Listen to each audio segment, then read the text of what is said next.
More than 50 rounds were fired on a home last night in East Nashville. 16-year-old Henry Taylor was shot in the chest and died. People who live near where this happened described to our Danielle Ledbetter what they heard.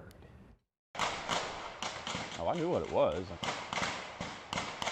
It's an obvious sound. Dan Emery was sitting in his living room with his 12-year-old son when he heard that rapid gunfire.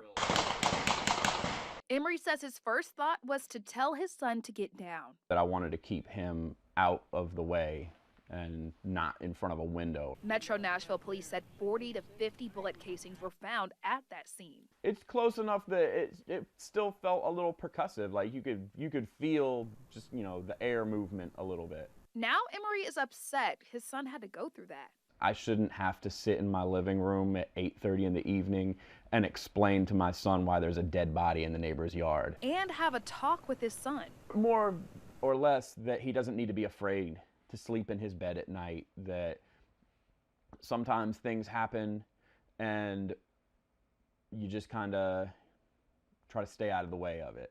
It's a conversation he says no parent should have to have. And unfortunately, that's just the nature of our world.